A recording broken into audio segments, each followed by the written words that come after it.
Ham I am, I do not like green eggs and ham. This is the Metal Hammer of Doom, and I am your host, the mandated reporter, and frankly I'm mortified, Mr. Mark Rattledge.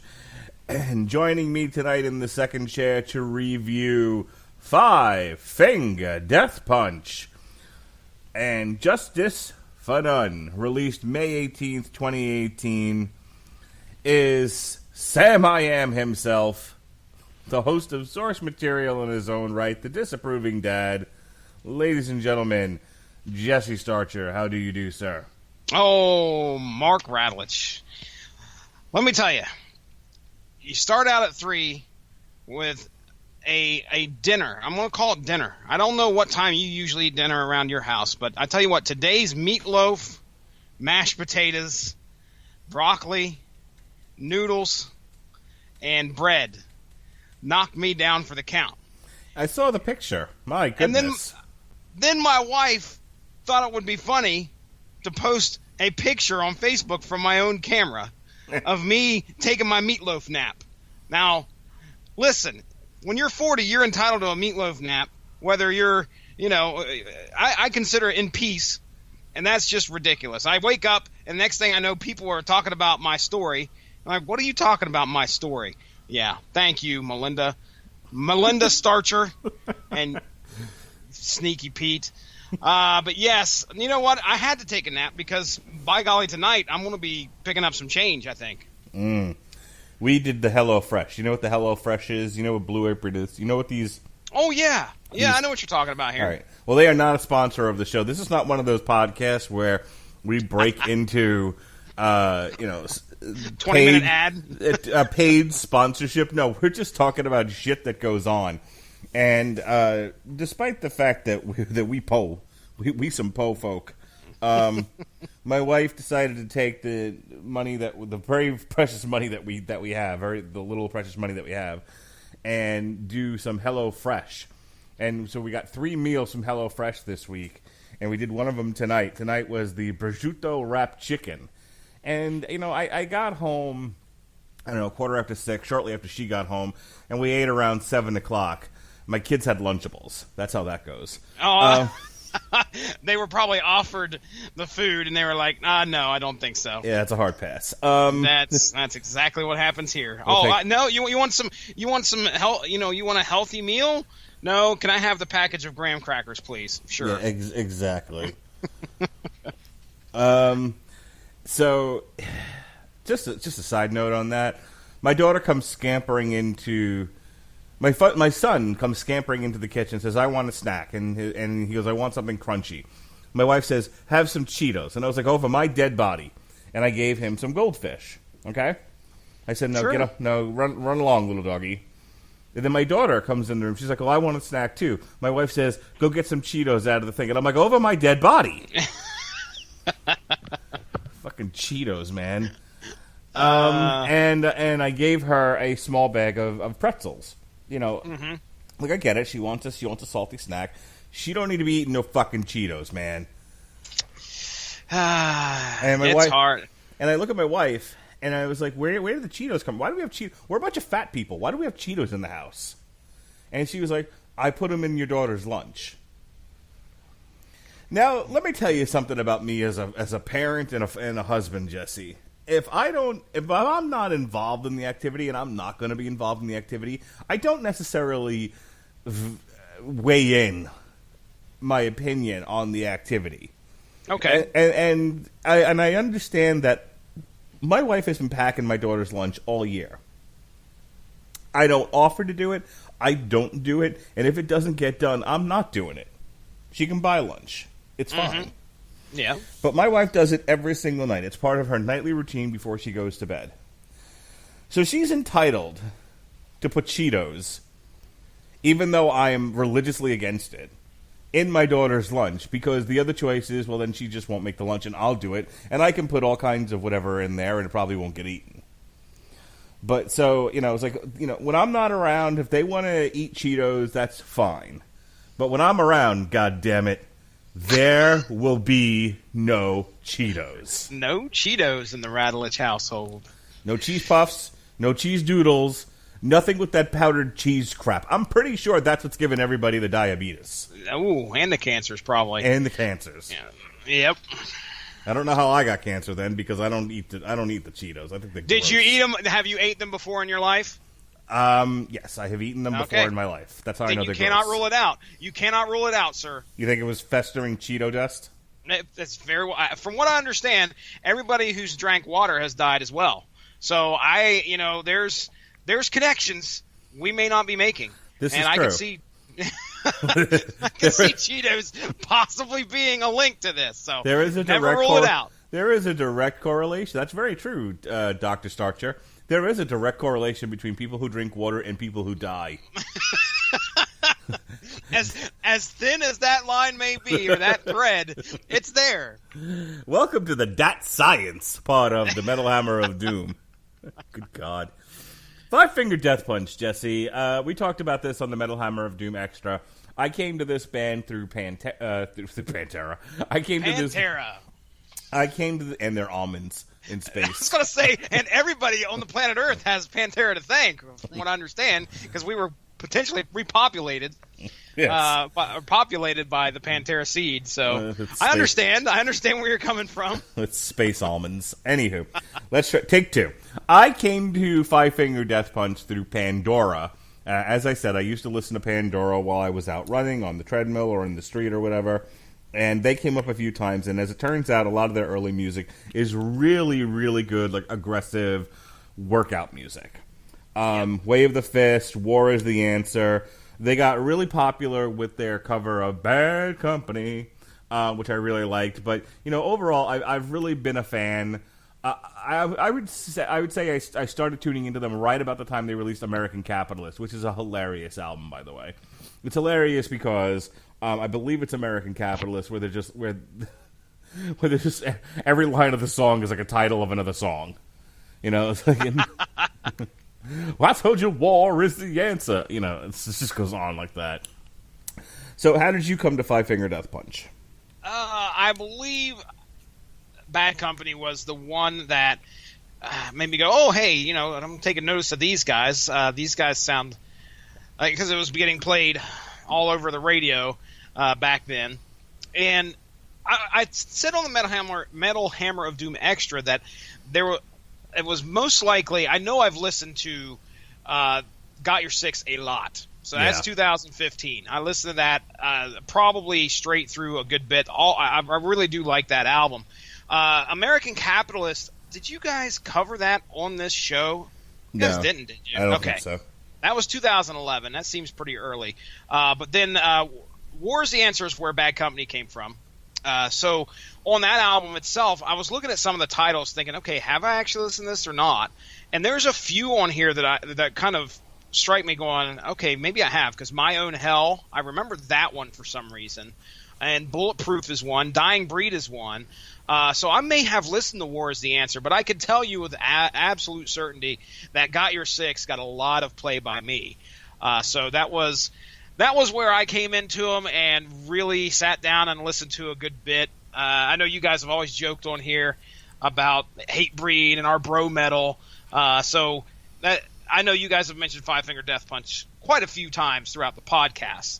But there's my coming to the band, and I've always kind of enjoyed their sound.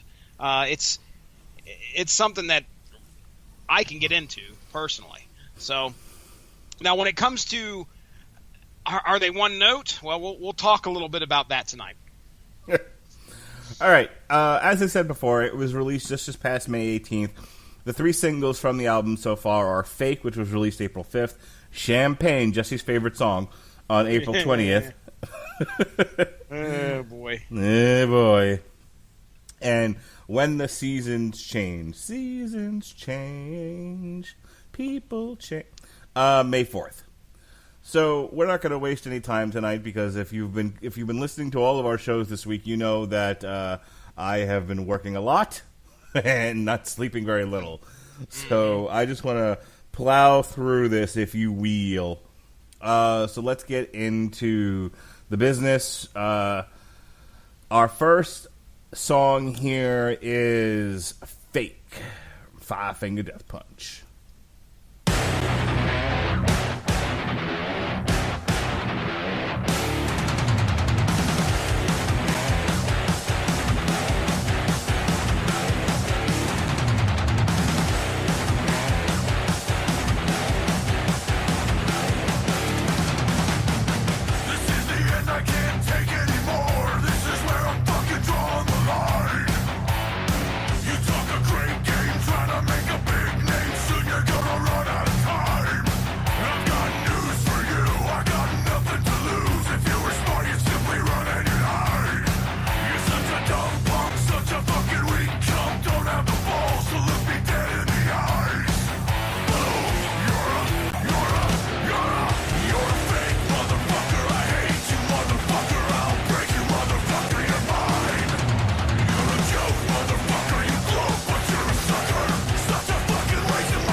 yes, you're a fucking fake. What'd you think of that one, Jesse? Oh, well, that's representative of some Five Finger Death Punch, that's for sure. If you've listened to these guys before, you know that they have a chip on their shoulder, and they want to punch somebody in the face. And they are clearly going... I mean, with a name like Five Finger Death Punch, what else are you going to get? It's just complete machismo and ready to just knock the shit out of somebody. And a lot of this particular song, it sounds like he's got a problem with somebody, clearly, and he's letting them know about it. This is very indicative of what I expected from these guys. Yeah. I listened to the deluxe album, by the way, a lot of that, and I didn't know that. What was the difference between the deluxe and the regular? There's 3 extra songs. The first song on the deluxe album is Trouble, which that's actually one of the ones that I just listened to off of a Spotify playlist. I was like, oh yeah, they're coming out with a new album. Well, it turns out that song, I believe, was also released on the Decade of Destruction last year, which I believe is their greatest hits, pretty much. So anyway, but yeah, Trouble's on that, and the 2 ending songs, which are Bad Seed and Save Your Breath, those aren't on the regular release. So, but yes, as for Fake, I mean, yeah, I don't know. That's what I came here for. Yeah, I mean, when I need like super aggressive meathead music, this is where I go. And it's so funny because like I want to compare it to Hatebreed, but Hatebreed's so positive. Like, you know, yeah. That's bro metal too, but it's just like, hey, you know, the world's a great place. Punch a guy in the face. You know, it's really weird. But no, Five Finger Death Punch is all about, you know, double middle fingers in the air, and they just don't care. All right, let's go to our second track here. This is Top of the World, Ma.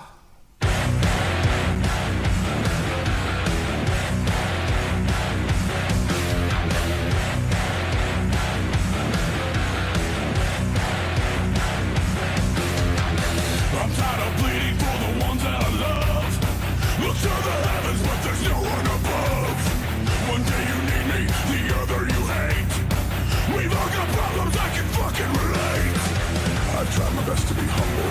I've tried so hard to explain. I know that nothing is easy. I know that all of it's my fault. I bring you nothing but pain. Look at the way that you treat me. That's why I'm insane. Top of the world, living the dream. Wake me up when it's over. Top of the world, living the dream. Wake me up when it's over.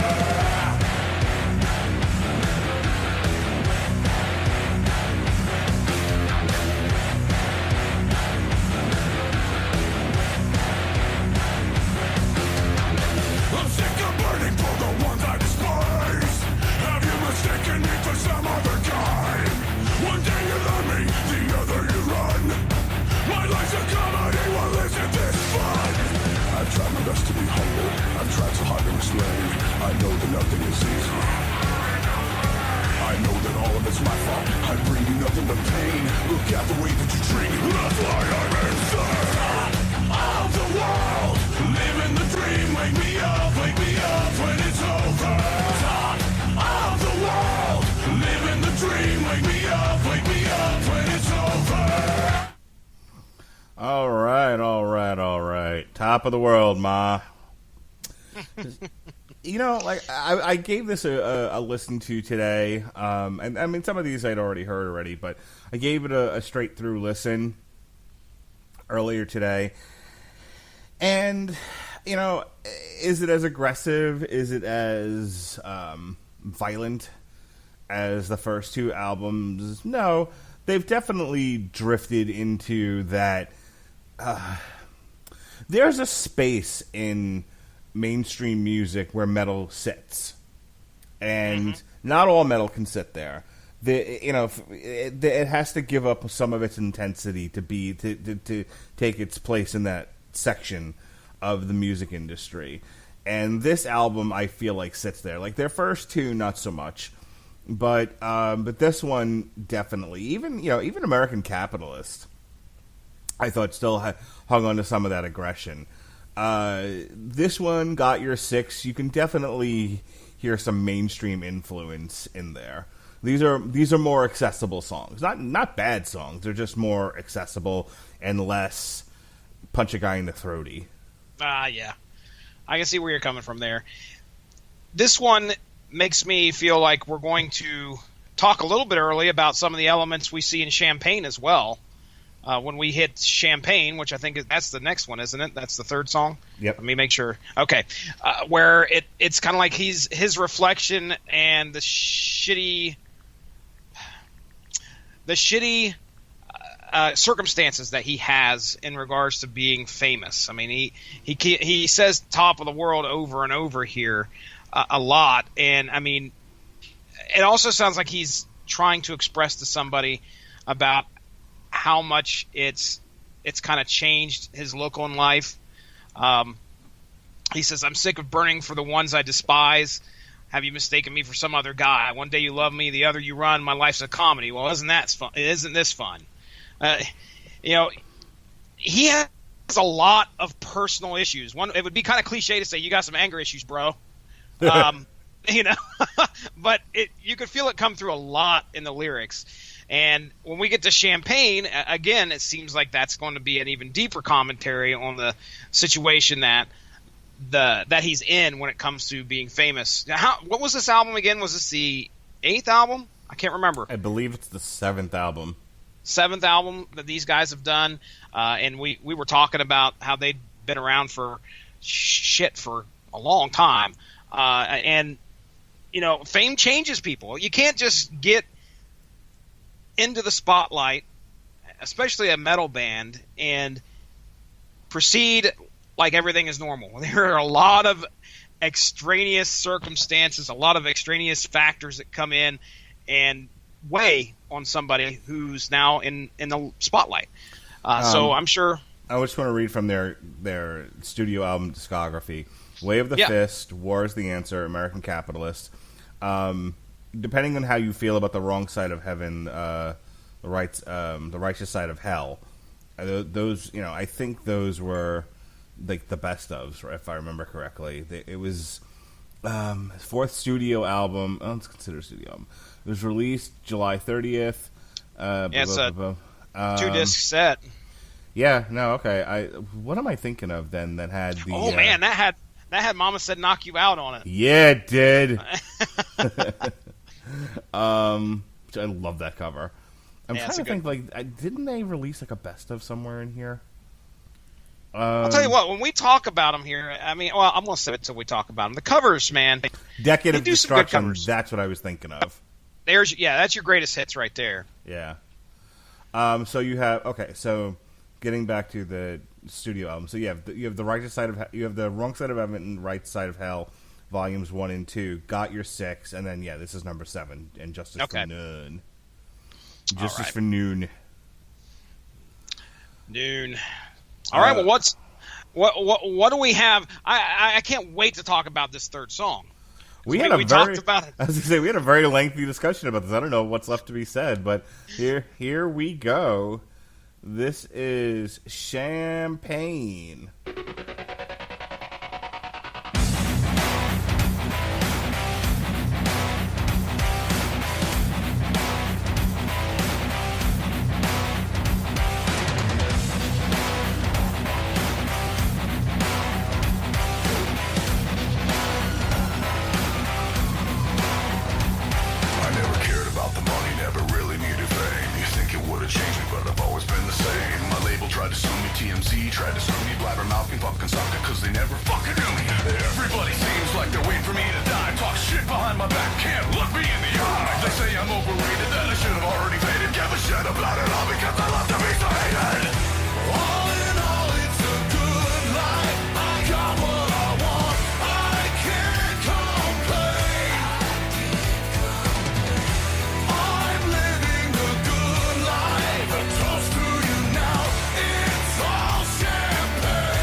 I have to say,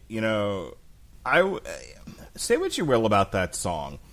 I was singing it in the house earlier. As my wife and I were in the kitchen making risotto and prosciutto wrapped chicken from the Hello Fresh. Fucking pay me. No, just kidding. We don't have sponsors. But no, I mean, as we were in the kitchen cooking together, I was actually just bopping around, and I was singing the chorus to that. I'm like, that's a really catchy song. Again, I don't always have to hear the most, fastest, most aggressive thing ever. Sometimes you just get an earworm in your head. And I'll tell you, of all the songs that I've listened to on here, that's the one that got stuck in my head. Now, maybe it's because, we spent some time this weekend reviewing it specifically and having a long conversation about it. But even all these days later, I'm still, I still sing it to myself. And I'm like, well, I think that's the mark of a good song, is like, how catchy is it? And again, when I say good, I mean entertaining. I don't necessarily mean like complexly constructed. Yeah. It's a simple enough song. Yeah, and just to let our listeners know, you can go back in the archive, check that out. It's on the network here where we had our discussion, so we won't rehash everything. I went into it with a misconception as to what Champagne was, pretty much thinking that he was making some kind of meta commentary about how he was putting on a show, how aggressive his metal is, and it's all actually fake. That was incorrect. Here's my problem. Here's what I did wrong, Mark Radulich. I assumed this guy was probably about 3 or 4 grade levels when it came to the word count in regards to lyrical content. I should have known it was just exactly what it was on its face, instead of thinking that, oh man, this guy's getting real deep and about how he's tricking everybody, thinking that it's all fake. He's actually not really that pissed off at everybody. No, that's not right. Trust me, this guy's pissed off. But not only that, but the video's great. I mean, dude, did we not have a fun time watching that video? You said it was like one of your favorites. Yeah, since we've been doing these Metal Hammer of Doom extras, I've definitely noticed. I like when they take the opportunity to shoot a video to actually do something with it, not just shoot the band, against the backdrop of something, and they're just fire playing in the background. Yeah, like some of those like Monster Magnet videos. I was like, all right, this is boring. Yeah. It's like we do these commentaries sometimes kind of blind. It's like sometimes it's just nothing to talk about. No. This one was very much. You used the phrase meta commentary. It was the video itself is definitely a commentary, and there was grist for the mill. There was something for us to talk about. Yeah, and I agree with you. This is probably one of the better ones off of this album. It did get stuck in my head too, but I was going around. Acting like a kid, where you're reciting this verse right here. Okay, my label tried to sue me, TMZ tried to screw me, blabbermouth can fucking suck it because they never fucking knew me. All right, so there you go. That was my impression of what I was singing over the weekend. I just want to hit you with a bag of snowballs, you snowflake. TMZ tried to screw me. Blabbermouth never knew me. They can fucking suck it, man. They can suck it. Shut up. Leave me alone. It's all champagne. Ugh. Anyway, yes. That's the problem. If I think about these songs too much, I'm going to hate this album. Mm-hmm. Yeah, but it's a good song. I'll give it. I'll definitely give it that one of the better ones off of here, and I'll watch that video over and over, still trying to figure out why. Like within 30 seconds of the start of the video.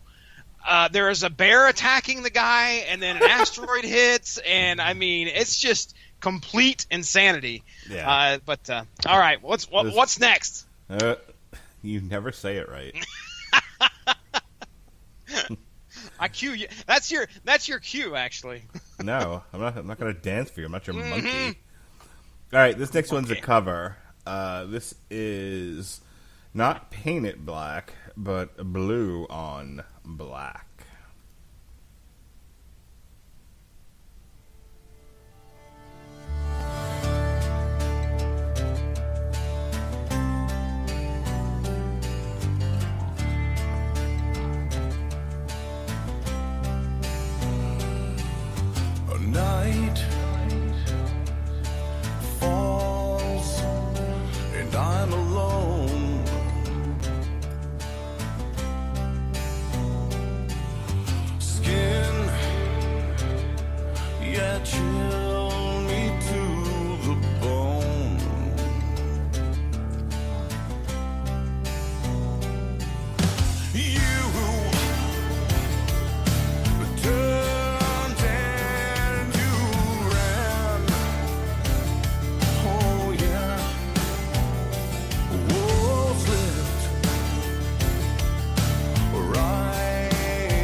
yeah, dig that crazy guitar solo, baby.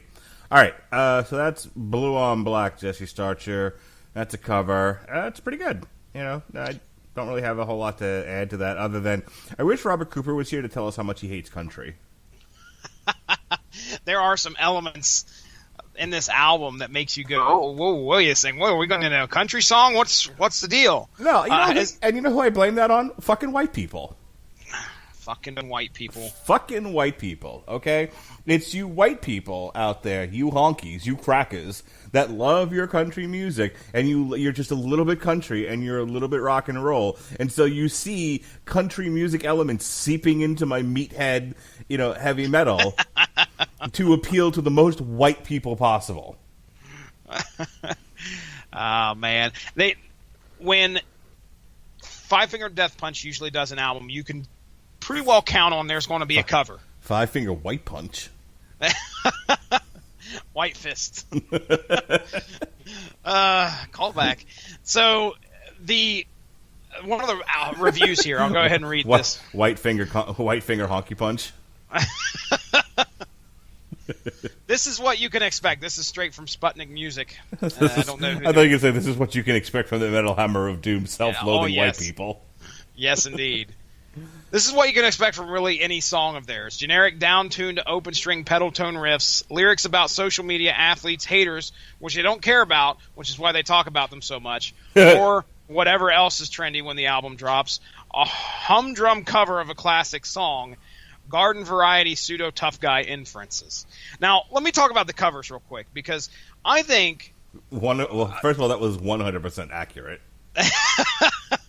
I think that they do a tremendous job on covers. I really don't think it's humdrum in any way. Just about any cover that they've done, I'm like, okay, wow, this song sounds really good coming from these guys. Mm-hmm. And that's one thing that always stands out to me when it comes to a cover. I want to hear this band do it. I want to hear their influence on it. And Not for nothing. It would be hard to fuck up Mama Said Knock You Out. Well, they added to it, and it sounded great, in my opinion. And it sounded way more aggressive than when LL Cool J did it. Oh, clearly, yeah, of course. I mean, that's their thing. That's Five Finger Death Punch. And don't forget about Tech Nine. No, I wouldn't want to forget about him. There's no way. And now they did some. I just looked up their covers here. Who the fuck is Tech Nine? He's a rapper. Oh, okay. Yeah. Now there are some covers here. I found a setlist.fm cover listing that Five Finger Death Punch did. So we got Bad Company. We've already talked about that. Mama Said Knock You Out. The House of the Rising Sun. Yep. That's a good one. I've heard that. Number 4 is actually a song that's coming up here, which is a cover of the Offspring's Gone Away. And now the rest of these, I don't know, because I think there's listing shit that happened at concerts. Like We Will Rock You, The Spirit of Radio by Rush. Apparently they did Walk by Pantera. But the rest of these, I don't know if they've shown up on albums or not. But regardless, I enjoy their covers. I think they're all right. And the two that show up on this album, which seems, I don't know if that seems excessive or not, but I mean that's. I was gonna say, I feel like more than one cover on an album, you've just run out of ideas. And this is the album proper too. This isn't the deluxe edition. No. So they shoved both of these on here. So, well. I'll give them the fact that, they sound good when they do them. So. Yeah, I mean, look, call them humdrum. I don't know if that's inaccurate, but just because something is humdrum doesn't mean you can't like it. I can like stuff that isn't particularly creative. And like I said, I think their cover of Bad Company is really, really good. I think they really put their own spin on it. Again, not that hard to do a cover of Mama Said Knock You Out. House of the Rising Sun was fine, but I would say that fits into that humdrum category of I don't think they did anything really spectacular with it. Okay. And I have always been a fan of the Kenny Wayne Shepherd Blue on Black original. Mm-hmm. Love that song. So I remember when this hit, again, I wasn't paying attention to my phone, but when this song hit when I was listening to it at work, right. I was like, whoa, this sounds really familiar. And I was like, oh, okay, well, I'm impressed. And did you just yell out white folks while you were working? And everybody looked. Jesse pulled out his 10-gallon hat Yeah. Blue on black. Blue on black. Some fiddler walked up beside you. Have you now? Wait a second. Listen. Sean Hannity came out. Kenny Wayne Shepherd is not a country artist. I don't believe. Okay. So don't. It's not Kenny Rogers. That'd be awesome if it was, though. I'm pretty certain. I mean, I think I've heard a few of his. He's a good guitarist, that's for sure. Mm-hmm. But blue rock guitarist is what they have it listed here. Blue rock guitarist. Yeah. Okay. Yeah. All right, moving on, Mark. I can see you're nonplussed. White people stole the blues from the black folks. Just want you to know that. Gave them the blues on top of it. Yeah, they did. All right. Woo-wee! All right. It's getting hot in here. Shots fired. And there's a fire in the hole. Mm-mm.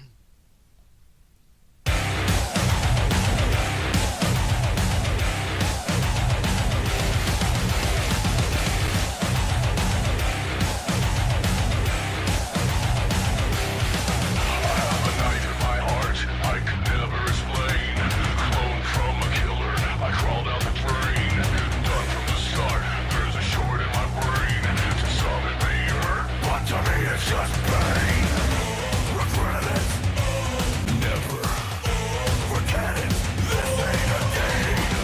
Think of the pocket, I ain't ashamed. I'm gonna walk it on everything. Open windows, closing doors. God can't help us anymore. Souls forever come and go. Burn all the bridges, just fire in the hole.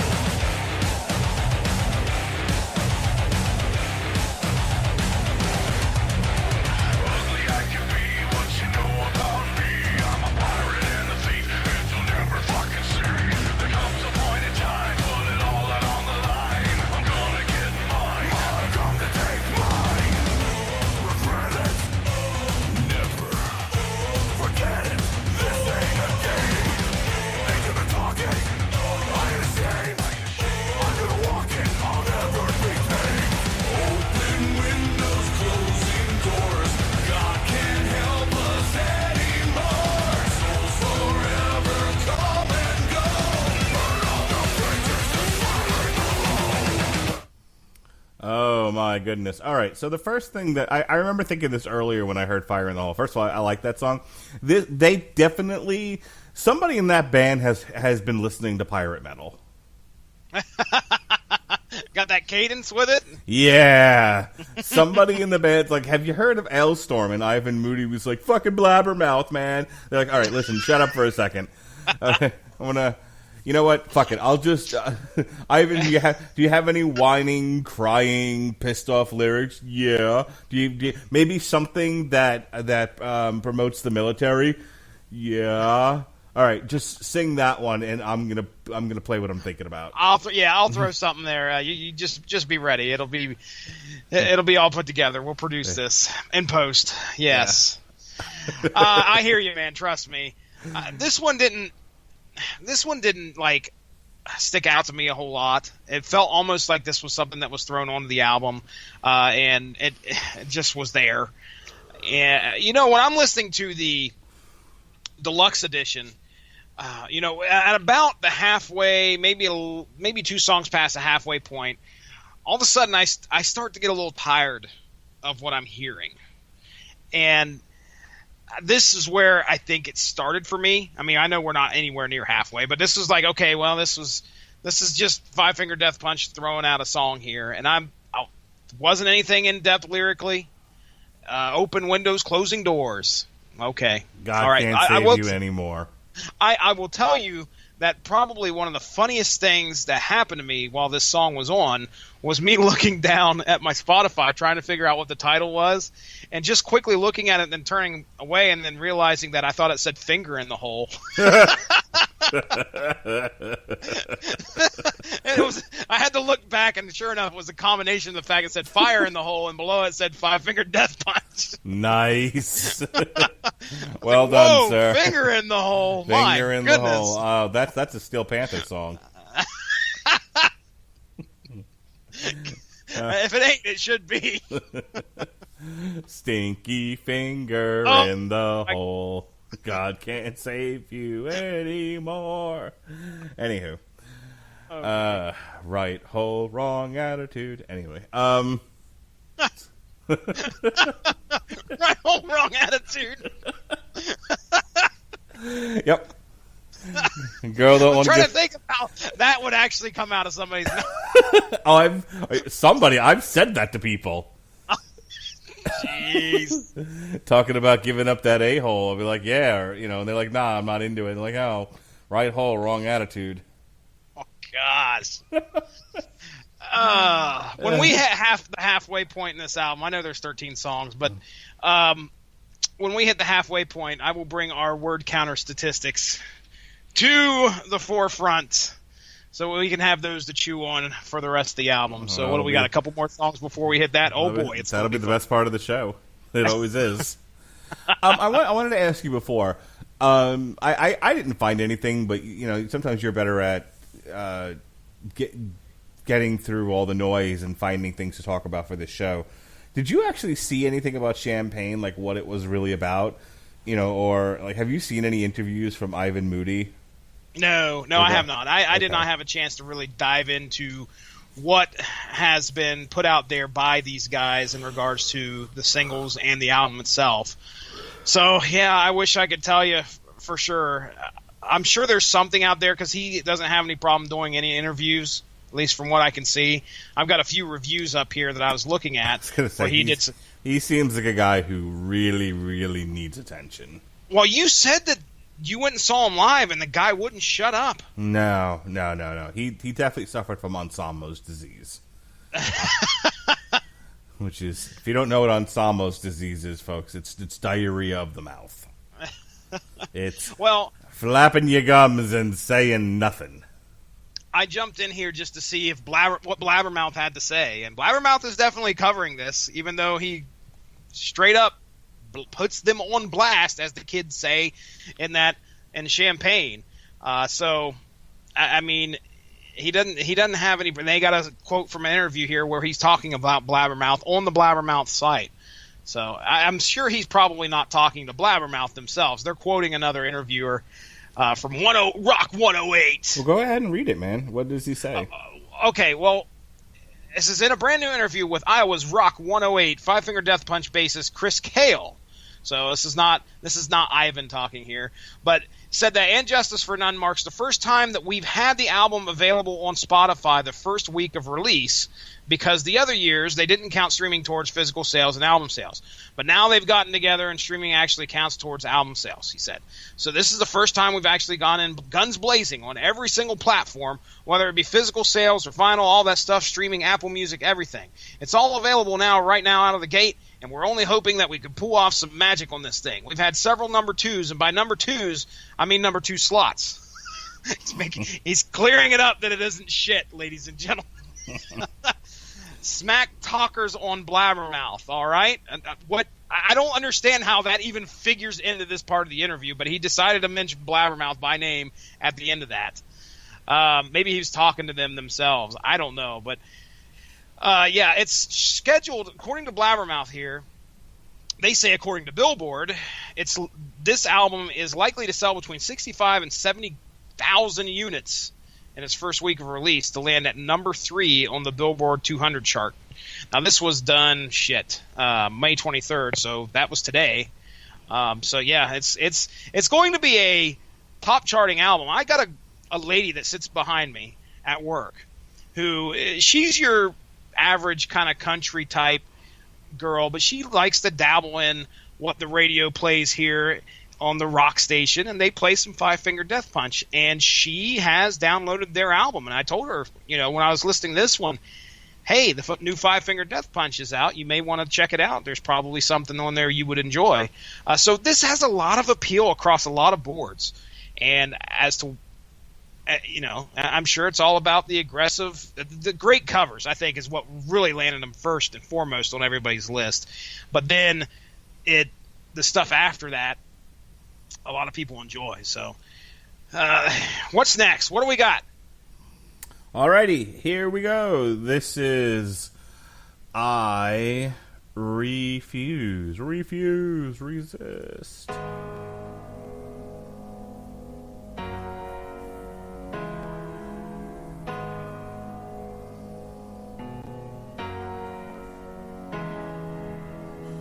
I don't wanna die alone. I don't wanna live forsaken. I refuse to let this go, because my soul is breaking. I don't wanna let you know that my heart is just so jaded. I refuse to let it show. I refuse to let it go. Wake me up when this is over.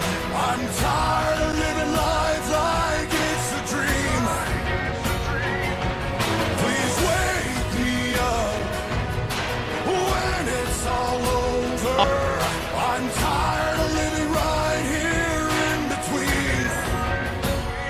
I refuse. Yeah, that's enough of that. Can I just say, Wake me up when it's over. You ain't kidding, Ivan Moody. they do a good job of at least letting him take the spotlight when it comes to vocals sometimes. Granted, they're kind of the ballads or whatever you want to call them there, the slower songs. Can I hang on? Let me jump in here. The whole time I'm listening to that, all I can think about is like, you have the high school bully, right? He's shoving kids in lockers and throwing them down flights of stairs. You know, he's copying off the smart kids in math class. He's doling out knuckle sandwiches, and then like he walks into a room with an acoustic guitar, and he's like, "I'm so sad and lonely," and it's like, wait, what the fuck? You're the high school bully. Why are you singing like a sad song? If we have not learned anything from Cobra Kai, oh boy. right? If we have not learned anything from Cobra Kai, there is a history to what we perceive as the bully. All right? So this is that softer side, that vulnerable side, that maybe somewhat psychologically damaged side of Ivan Moody coming forth. All right, but here's the thing. Maybe this makes me sound like an asshole, but I'm not interested. Strike it off the album. Get it out of here. All I care about is war is the answer. No mercy is the way of the fist. I'm not interested in your pussy fucking, oh, I'm so sad. Ugh. Go back to yelling that Blabbermouth doesn't like you or whatever the hell it was he said. There's a point in this album, or excuse me, the point in this song, right at the beginning, where he says, "I don't want to let you know that my heart is just so jaded." Well, sure as shit hope he ain't talking to us, because he fucking lets us know every fucking song. Yeah. He is pissed about something. He is mad about something. He has seen too much of something. Wait, welcome to Five Finger Death Punch's 8th album, One Trick Pony. And I'm telling you, I said we weren't going to make any friends, or a whole lot of them at least, when we did this album. 10,000 dislikes. You two come off as so arrogant. Yeah, all right. If Ivan Moody was here, he'd whip your ass, man. Oh, you're just you don't jealous. know. You're just jealous because Five Finger Death Punch gets more pussy than you. Well, there's definitely one guy in the band that's definitely a bigger pussy than I am. Jesus Christ. Ouch. Ouch. Shots fired. Fire in the hole. Got your 6. Get in the ring. Get in the ring. That's Guns N' Roses. All right. I mean, look. It's fine. It wasn't like the worst song ever. It just, to me, it just comes across as a little hollow. Like, and he has, and to be fair, if anyone's still listening at this point, to be fair, he has every right to express himself, and I'm sure he's a fully formed human being who does get sad at things, and it isn't always about doling out knuckle sandwiches. It's I'm sure, just like Johnny from Cobra Kai, I'm sure he's hurting on the inside. I don't have to pay money to listen to that, though. You know what this reminds me of, actually, and I can't believe I'm the one that's saying it, because I would normally be arguing the other point, but I remember this Family Guy episode where Taylor Swift is meets Brian and Stewie, and she's happy, and she's writing now she's writing songs about how happy and complete her life is, and her fans hate it. They're just we only like you when you're broken. Yep. So there's just one spot and he even says this in the Sputnik Music article. There's like one mode that he feels right in, I guess we should say. We want him in that one beat your ass, I'm breaking your nose, and you're going to feel the knee to the groin. It's coming up. Get ready. The way of the fist. But no, he doesn't fit right singing this. It just feels awkward. But I'll tell you right now, if it's going to make the money, he first off, he's doing this to make money. I would imagine he put this song on here to show how vulnerable he was, and to show also, to give the album, I guess I would say, more depth and maybe more appeal to a wider range of people. People like listening to him sing like this. And guess what? Next album, he's going to bitch about it. Yeah, sure. the next album, he's going to write a song about how he tried to reach out to pussy white people, and the pussy white people didn't run out and buy his album. Yep. Oh boy, he's going to kick our ass. He'll figure out where we're at. Yeah, he's going to bring hate. Metal Hammer of Doom could suck it.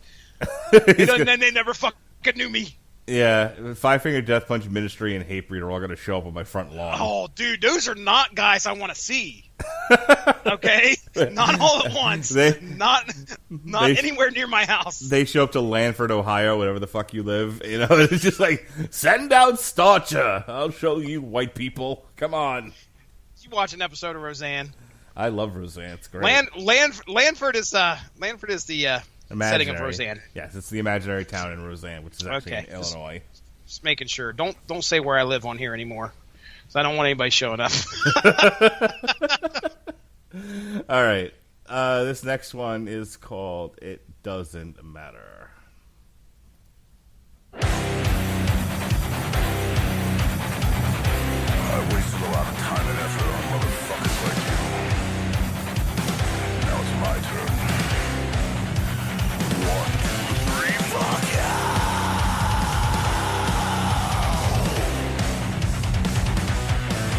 Fuck yeah!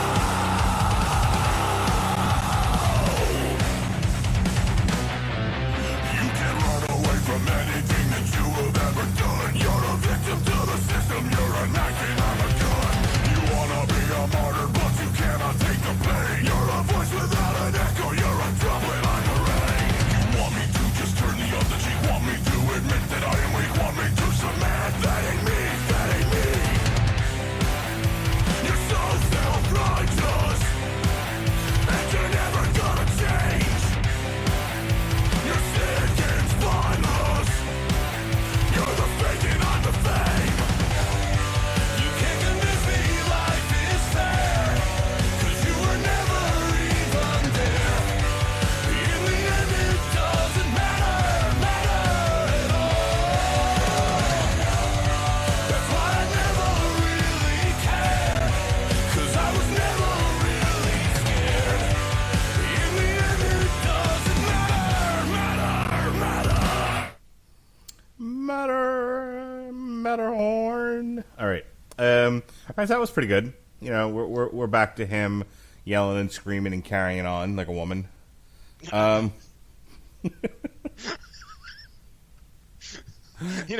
was almost a compliment to that. So right there at the end.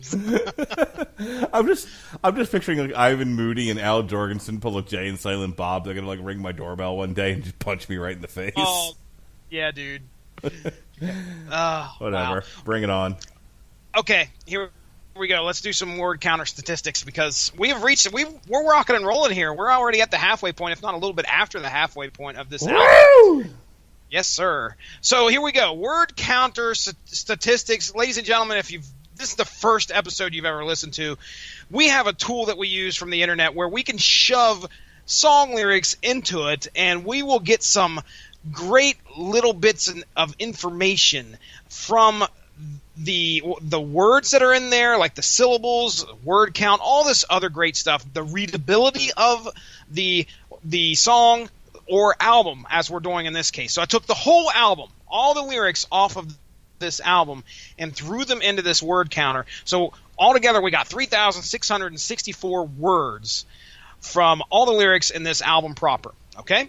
Now, prior to this, I think it was two or 3 days ago, I made a prediction.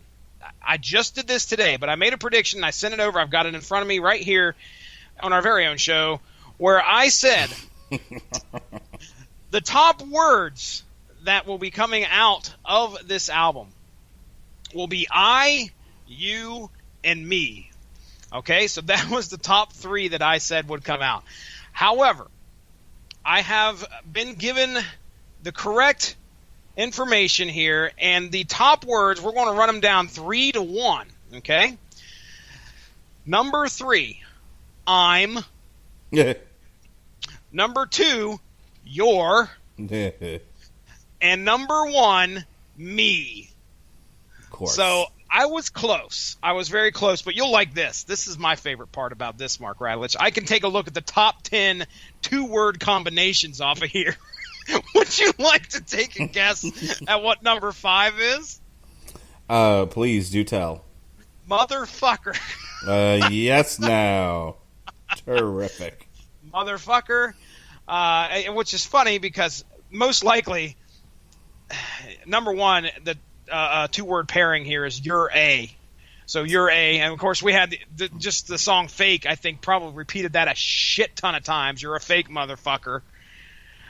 So yes, there you go. Okay, now let's talk about our readability level, because this kind of speaks to the accessibility of this album, I guess I would say, or who maybe might, I don't know.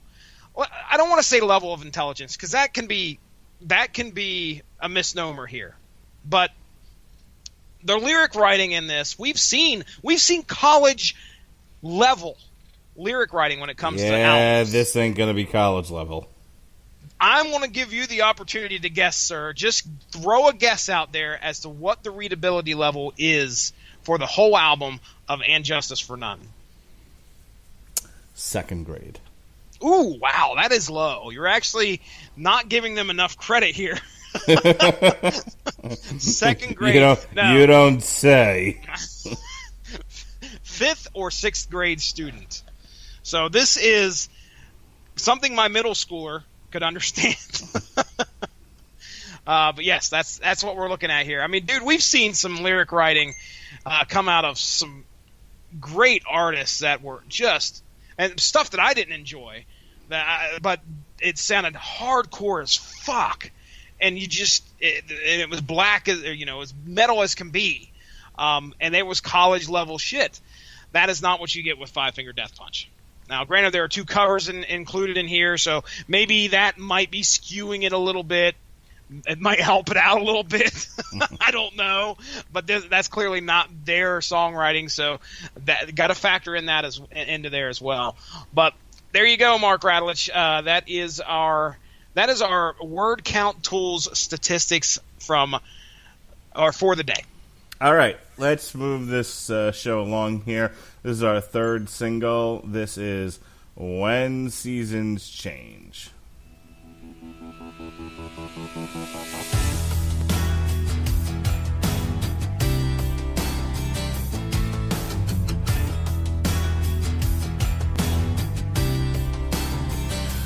There's a light in you that tears me down to nothing. There's an angel in your eyes. There's a hope inside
That's a really pretty song. I really like that a lot.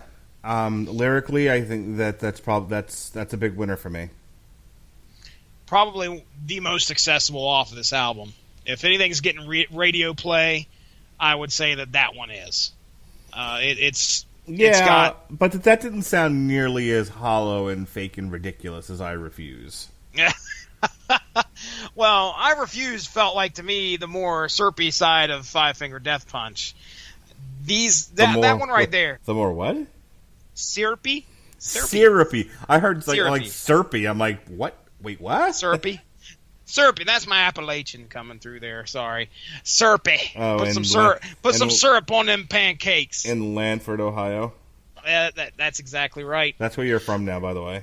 From now on. That's good. I'll own that shit all day long. No problem. Yeah, I mean, it's not bad. It's not a horrible song. It's decent. It's actually, it's almost like that. I would put that one above I Refuse, in my opinion, for sure. Would you? Yeah. No, Okay. 100%. That's what I was saying. Like, just because you put your heart out there doesn't necessarily mean it's going to sound good or truthful, at least to somebody else. And here's the thing: Ivan Moody may have been complete. You know, when he wrote "I Refuse," may have been like, "Yeah, this is me on a plate. This is me being vulnerable." But he can't control how other people hear it. Even if its intentions are pure, it still might sound ridiculous, and it did. This didn't sound ridiculous.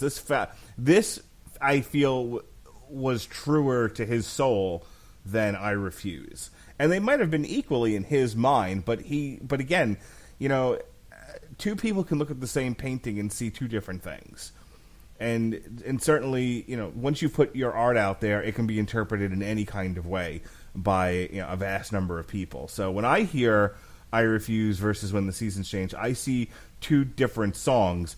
And while I'm sure when he wrote both of them, there was an equal amount of, you know, truthfulness and integrity and vulnerability. I feel you. I feel what you're putting down there. All right. We're going to move right along here.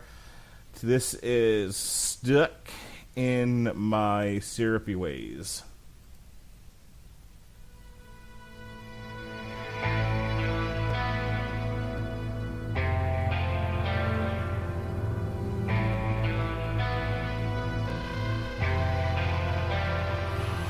All the shades of gray that loom inside me. No one's ever home, and there's no one around me. Such a perfect waste, this soul behind me. No one really knows what truly drives me. I know what I've done wrong. I knew it all along. I can't let it go. Let it go. Let it go. Run away, run away. Look away, look away. I see it inside you. I'm stuck in my ways, stuck in my ways. Run away, run away. Get away, get away. Leave me behind you. I'm stuck in my ways, stuck in my ways.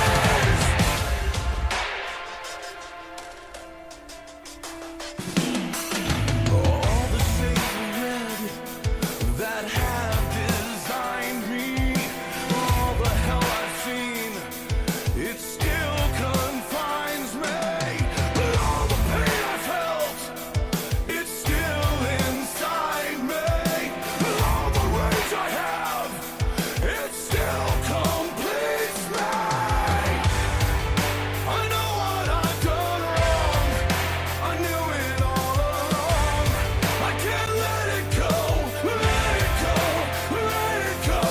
Let it go. Run away. Run away. Look away. Look away. I see it inside you. I'm stuck in my ways. Stuck in my ways. Run away. Run away. Get away. Get away. Leave me behind you. I'm stuck in my ways. Stuck in my ways. Stuck in my ways. Stuck in my ways. You know, as I listen to Stuck in My Ways, I think that's a really great example of how you can maintain a certain level of intensity and heaviness while still creating a very mainstream sounding song. Yeah, just looking at the lyrics, man, our joke about how, he's like the bully and has this big vulnerable side and has had a real bad past. I honestly, after reading what's in this song, I fear for this man hating himself. I'm sure there's some kind of aspect to that, but because this is clearly him telling somebody, look, I'm a shitty person. You don't want to be around me. You need to leave. And it's interesting that he sees that about himself. He can't change, and it's almost like there's nothing he can do about it. Very interesting song. Probably one of the more interesting concepts off of here. Yeah, as we're fast approaching the end of the album here. We have 4 more tracks left, and I would say it's a solid album, but still kind of a mixed bag. Again, and I don't want to be too repetitive here, but I feel like they created a solid mainstream modern heavy metal album. And I think I've said that about another one that we reviewed this year, a little ways back, where it was like, yep, this is exactly what makes the radio now. Mm-hmm. Yep. In terms of heavy metal. I mean, last year when we listened to The New Creator, we were like, wow, this is amazing. And it took a while for anything to be better than that. But that was a pure, raucous, awesome heavy metal album. It was near perfect. But it was never going to get any play on the radio. This is the kind of, you can't get much heavier than this. Yeah. So, it's very mainstream, it's very accessible, while still maintaining at least a degree of what Five Finger Death Punch is known for. So let's move on here. This next one is all about Dwayne Johnson. This is Rock Bottom.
Okay, so what was the readability of this again? Was it 5th grade? 5th to 6th. Because did a 5th grader write that? Jesus Christ! I can check that song out just by itself, just to see what we have. Do you like Blood? Because I like mine. I don't understand. So, do you remember in school, where I don't know if you had a kid like this, but we had a kid, who's pretty funny, and he was, and I remember he was like, "Look, I wrote a heavy metal song." And he was kind of making fun of it, but he was like, "I wrote a heavy metal song." He's like, "Kill your mother, kill your father, run your sister over with a blazer," and I feel like that's the level of intellect with Rock Bottom. Just, it's a high schooler or an elementary school kid just trying to write a song about how pissed off he is and how tough he is. Like, 5th to 6th grade. That is the readability of that particular song as well. That's the depth of that song too. Jesus, Mary and Joseph. Let me tell you about one of the. I missed this stat. It's one of the most indicative stats of a Five Finger Death Punch album. Okay. I want to tell you that there are there's a tie for the longest words in this whole album. Okay, they're 13 characters long. Motherfucker. That's one, and this motherfuckers is one, Nice. and motherfucking is the tie. Yeah, terrific. Motherfucking. Oh, dude. The longest word in this album is motherfuckers and motherfucking. That is so fucking I great. just want to know, is there somebody out there listening to this going, wow, Five Finger Death Punch is so deep? No. Dude, I just think that the people who do respect this band, which, respect comes on all levels. I respect what they do. But the people who really, really look to this band, and I think that they believe Ivan puts a lot of soul and a lot of his heart into these songs. Yeah, this guy's pissed off. He's angry. And, dude, the last time you got so, batshit insane angry, you turn into a base level human. You aren't a functioning person. Yeah. I hear what you're saying, but it just makes me want to send a letter to Neil Fallon and say, hey, have you heard Five Finger Death Punch? Stop trying so hard.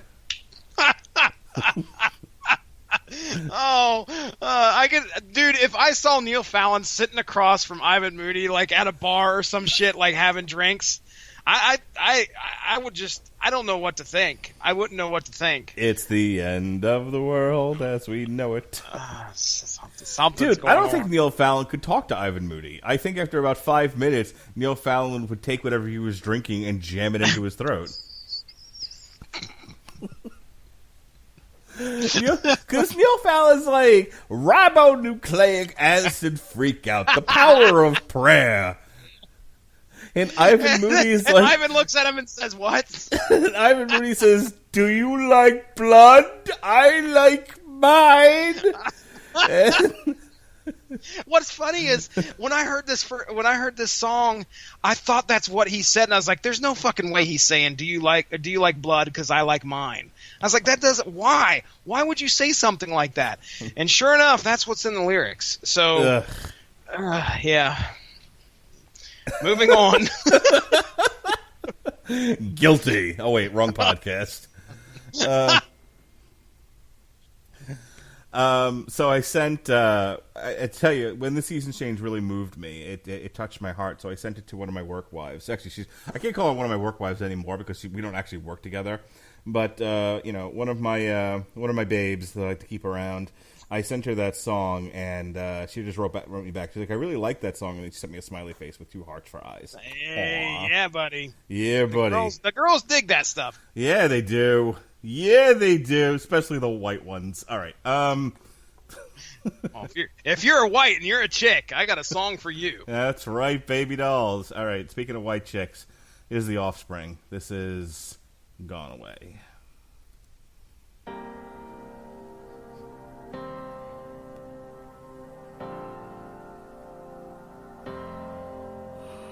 Maybe in another life I could find you there, pulled away before your time. I can't deal, it's so unfair, and it feels like heaven so far away, and it feels like the world has grown cold now that you've gone away.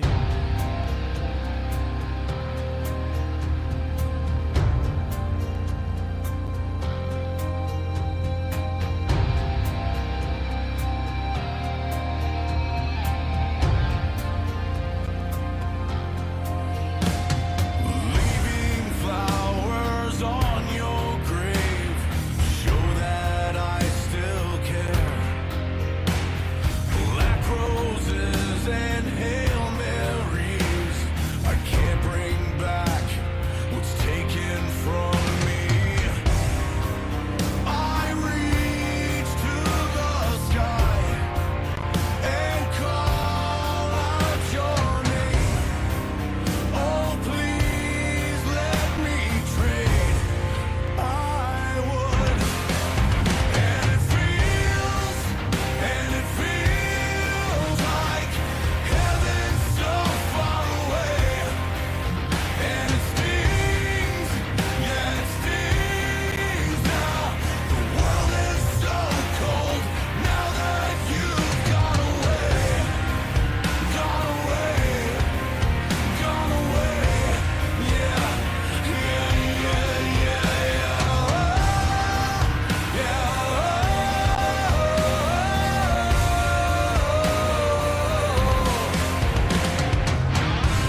What'd you think of that one? Their take on the Offspring.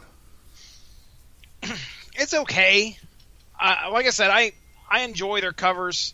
I definitely would not say they did it better than the original. And I'm kind of biased when it comes to stuff like that. One of the reviews I just read was talking about how it almost felt way more cashed in or phoned in than the actual original did, because the original had some more emotion to it. And I love that original song by the Offspring, because there is a feeling of emotion in there that is undeniable. So, is it better than the original? Hell no, it's not. But it's okay. It's what it is. I actually prefer this version compared to the original Offspring version. Okay, but there's the matter of preference in tone of voice. Okay, all right. Well, the singer of the Offspring, his voice is a little more higher pitched. Yeah, I tend to prefer more bass in a man's voice. I understand. So I think that's why I like this version better, because it's not all that different from the original. Yeah, it doesn't. There isn't a whole lot of flavor added to this one, I think. No. So it's got, it's got the stamp of Five Finger Death Punch, but I mean, it's kind of weird that they chose that song. I don't know if that spoke to them to do, if there was any specific reason. As a matter of fact, I saw a couple articles talking about it, but I never read them. So I don't know if it just kind of spoke to them on a personal level, if there was some loss, because it was clear the song's clearly about somebody losing somebody. Well, I want you to imagine Ivan Moody singing "Pretty Fly for a White Guy." Cover it. Five Finger Death Punch. Are you listening? Please cover "Pretty Fly for a White Guy." That shit. I could see that being very aggressive. Oh my god, that would be the best. Yeah, it would. Some good shit. And all the girls say a pretty fly for a white guy. Punch you in the face. Well, dude, I just need him to end every lyrical line with "punch him in the face." And that would make them so bloody. Do you like blood? Do you like blood? Because I like mine. That's and then we have another song coming up. Do you, Daddy? Do you like blood? Okay, I'm gonna go play Fortnite now. Oh no! Oh man! And this next song we're going to get into, I'm curious as to what the hell happened, because this next one is about a woman's time of the month. Oh boy! It's called Bloody.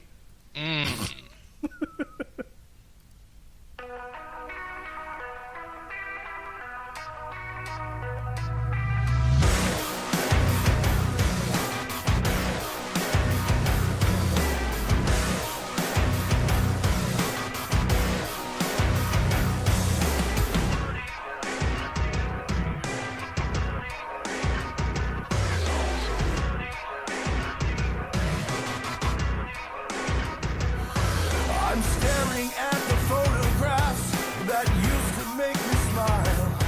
Now all they bring is rage. Flipping through the albums we made for one another, I'm tearing out that page. I love to hate you, I hate to love you. How did heaven turn to hell? I can't blame you for leaving me. I took more from you than I could give away. You can't blame me for turning face, because everything became so bloody.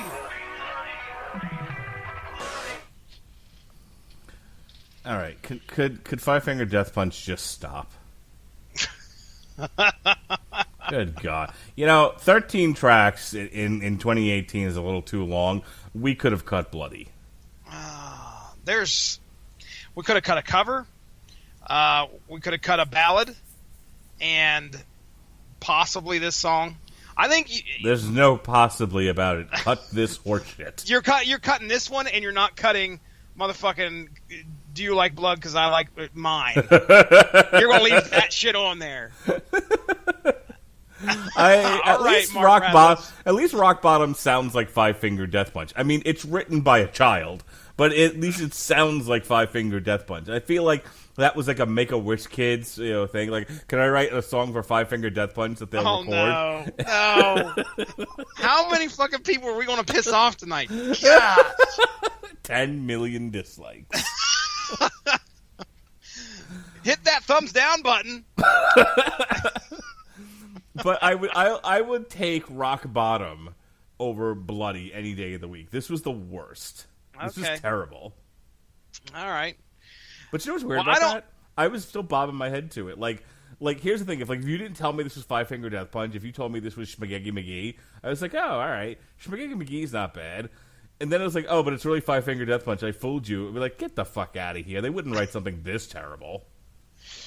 I don't understand how the blood comes into this. I don't know if there was like a horrible fight, or if he's just using bloody to kind of use as an adjective as to how bad the fight got between the argument or the stand. I don't know. I have no idea. But it's just so where he uses it, it feels so weird. He's like, does it have to burn? Does it have to sting when we say goodbye? Do you ever stop to think about what you've done to me? Because I'm so bloody, bloody, bloody.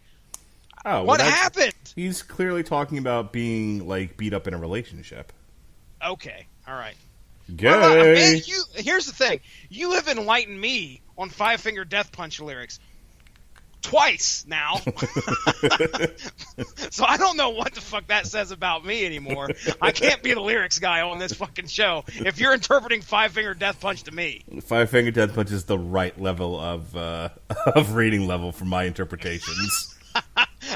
I gotta try and train myself to get down there. Now let me interpret another book for you, another classic. This is this piece of literature that has been with us for so many decades. Green Eggs and Ham.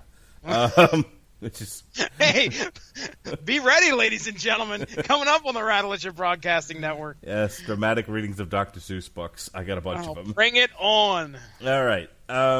This last track is called Will the Sun Ever Rise?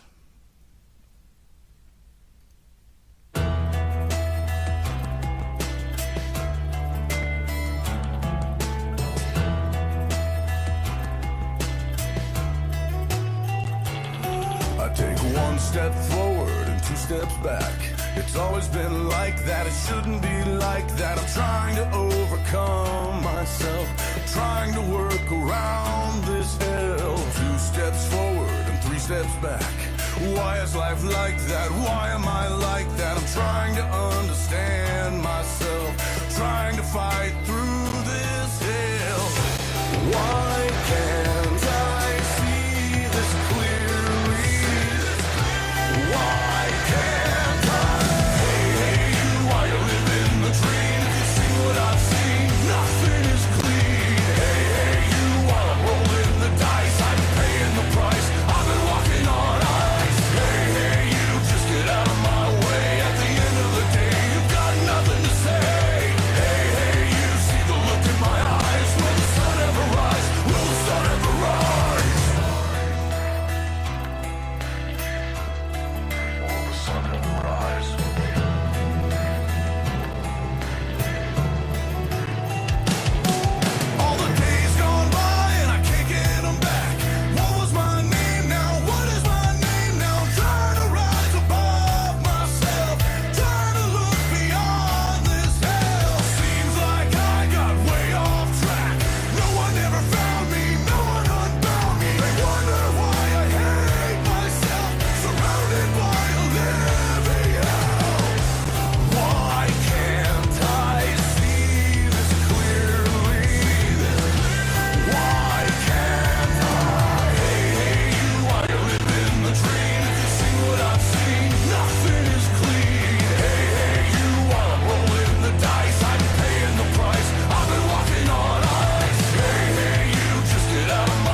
It's fine. I mean, do I think it needs to be cut? No, not necessarily.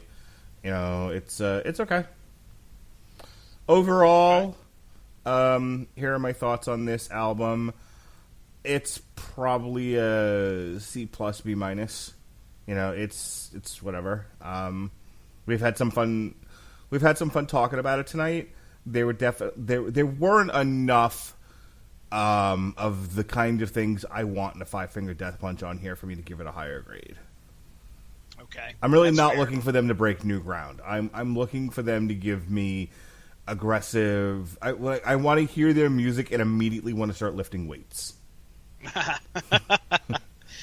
Well, you can only go pedal to the metal so much sometimes, and maybe that's. But they only did it with like one or two songs. Even Champagne, Champagne's catchy, but I wouldn't necessarily want to go start a fight with somebody over it. Yeah, there's very little on this album that compares to Way of the Fist. That particular song that we got the chance to listen to. I never listened to much anything else off that album, but when we listened to that song this past Sunday and watched that video, I mean, I told you that shit is heavy and it sounds great and it makes you want to kick somebody's ass. It makes you want to start lifting weights. Yeah. There's not much of that off of this album that even compares to that. So No. I agree with you. I agree. That's I my agree. problem with it. So, and like I said, I'm sitting here, I don't want to give it a higher grade. I don't want to be like one of these people. It's just like here, complaint, A plus. Wait, what? Yeah. I don't want to be like a Mark Ellis or a what the other douchebag from Collider, from the Schmoes Knows. Oh, you don't know about this. If you go on YouTube and you look at like the people who did compilation cuts of the Nerd Crew versus Collider, you have this one douche nozzle who made all these criticisms about one of the Star Wars movies and then gave it an A. Like, what? So I'm trying to not do that, and I have a lot of criticisms about this album, so I can't justify a grade higher than a B. So for me, it's like I'll go ahead and say it's a B minus. Okay. There's this needs editing. There's a few songs on here that are just god awful, but most of the songs are average to good. Okay. Well, my personal experience with the album, I've listened to it about 3 or 4 times so far, and it's something that you can, me personally, I can sit through and listen to all the way through and not be completely turned off by a track. I may question the lyrical writings here and how he comes up with some of the stuff that he does. It's painfully obvious that this is a very personal album when it comes to how he feels about somebody or something, or how the situation that he's in, and just like I said, we got the I, you, me. Those are very, very evident throughout the lyrics, throughout this whole album. I've enjoyed it. I didn't think it was completely horrible. When I've ranked it here, I ranked it number 10 out of the 17, and that may get adjusted here towards the end of the year, but I'm giving it the 10th spot on out of all 17 albums that we've had a chance to talk about. Just real quick to kind of give you an idea, I just highlighted something off of loudersound.com, and it says by the time it's talking about the album here, by the time it gets to mid-pace numbers, Bloody and Will the Sun Ever Rise, it's hard not to feel that this album could have done with losing a couple of tracks, something we've already said. But ultimately, this is a Five Finger Death Punch record that will appease long-term fans and quite possibly win over a fair few newcomers in the process. Job done. So I think that's pretty accurate here. I would agree with you. All right. Next week, we've got, in favor of Solo and Star Wars Week Part 2, Star Wars Week 2018 here on the Red Religion Broadcasting Network. We got Galactic Empire 2.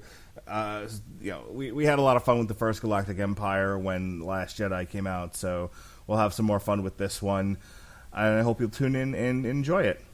As far as what we got going on in the month of June, June 6th is Lordy. Oh, man. Sexism. Yes, I cannot wait. Jesse's going to be very excited about that. On the 13th of June is the new Ghost prequel. On June 20th, Amorphous. I'm hoping Robert Cooper will be back by then. And I've just done some adjustments on the calendar. We're going to do kind of an abbreviated show. I think what I'm going to do for this, because of the length of the album, this is Nine Inch Nails' Bad Witch, which is actually part of it. See, here's the problem. It's being marketed as a full-length album, but it's actually only a 30-minute EP. It's the third in a series of EPs that they've released. So we're going to go ahead and listen to it, but my question to you, Jesse Starcher, is do you have much familiarity with some Nine Inch Nails? No. I could probably name 2 songs that I've heard, but getting into those album cuts, nope. All right. So then what we'll do is, to kind of flesh it out and make it a full show, we'll listen to the EP, and then I'll pick like 5 or 6 more Nine Inch Nails songs that I think you should listen to, and we'll talk about it. I like it. That's what we're going to do there. I'll make a playlist, and you're going to listen to it, and you're going to like it.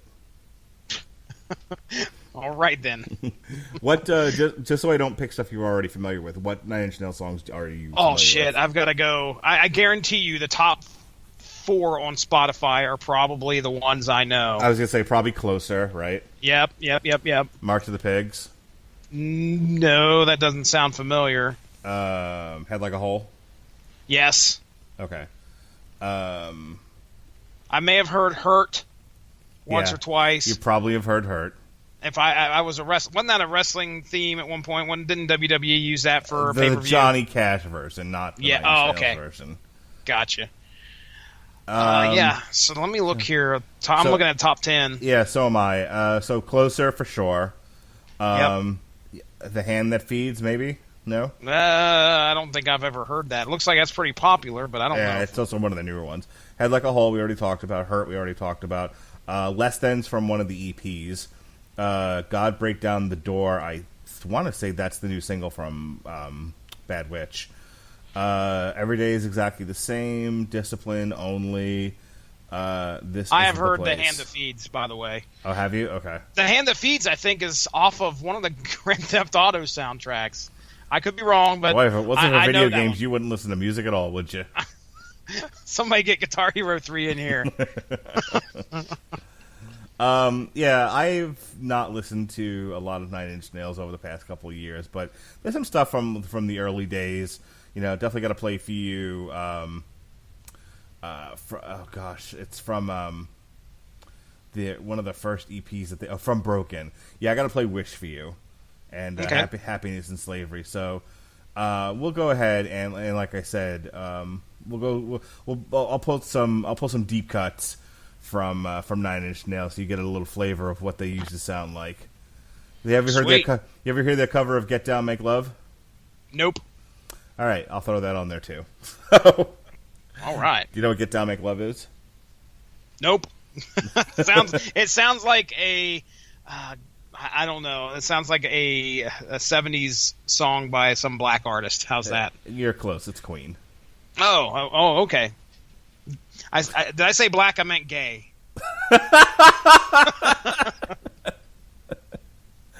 That's great. Terrific. Fuck, man. Just gets worse. I go into these shows and I'm like, okay, you're gonna keep a straight face. You're gonna keep your nose clean. And I'm like, fuck, man. We're 2 hours into this shit. Fuck it. It's a black card gay. Have you listened to my Deadpool review yet? Oh no, it's in the queue. I'm ready to rock and roll at some point tomorrow, probably. Yeah, it was a pretty civil show between myself and Robert, mostly because I'm surprised way Winfrey fucking tired. did not sound like he was ready to. No, he's not enjoy that film at all. No, but we had a civil discussion. Well, the problem is he can sometimes be. It's like, I didn't like it, it's bad. And it's like, that's the kind of thing we criticize. And then he'll correct himself and not do that. But, like, trying to get to that place sometimes, it's like a wrestling match. Everyone take a drink. All right. In the meantime, it's been all X-Men all the time this week. We got X-Men versus Deadpool versus X-Force on the old source material. The aforementioned Deadpool 2 review. And Jesse, why don't you tell people what you just uploaded? Oh, ladies and gentlemen, you can go to the Source Material YouTube page at this point.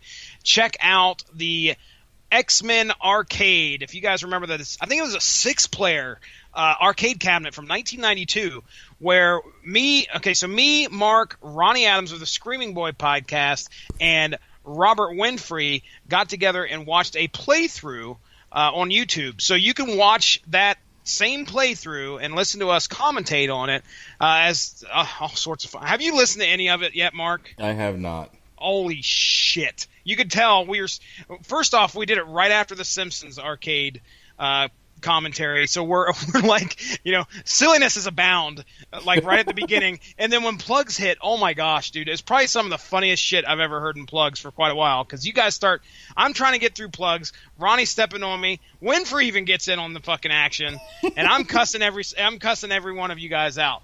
So, but anyway, yes, it's a lot of fun. It'll be hitting the Radulich and Broadcasting Network airwaves come Friday morning. So, if you guys just want to hear us talk about it, you can hear us as we're watching the game. I'm sure that's got to appeal to somebody, I'm sure. So, yeah, check it out, ladies and gentlemen. All X-Men all the time this week. All right, folks. Mutants. Dirty muties. Dirty muties. All right, if you are one of those folks who likes to tune in to the Radulich Broadcasting Network, as soon as something drops, well, get ready because tomorrow night at 9 o'clock, we're going to record a TV party tonight, a little something extra that I put together with some of my friends here, Jesse Starcher, the Punchy Pugilist, Totally 80s Pat Mullen, and from our Canada office, Hong Kong Fooey, Andrew Graham. We're going to discuss YouTube Red's Cobra Kai, Do or Die, baby. So go ahead and check that out once it drops. Jesse Starcher, we've had a lot of fun tonight. I can't believe it's almost 2 hours, and it was just me and you, and we really played it straight tonight. We didn't go off the beaten path. We didn't do too much dad talk. We didn't talk about dating or anything else like that. I had a mini rant about cheese doodles. That's about it. We spent the rest of this time actually talking about the album. Good for us. Hooray! The shenanigans were kept to a minimum. All right, folks, for the disapproving dad and the host of Source Material in his own right, Jesse Starcher, I'm your mandated reporter, and frankly, I'm mortified, Mr. Mark Radulich, and this has been the Metal Hammer of Doom, brought to you by the Radulich and Broadcasting Network. Be well, be safe, and behave.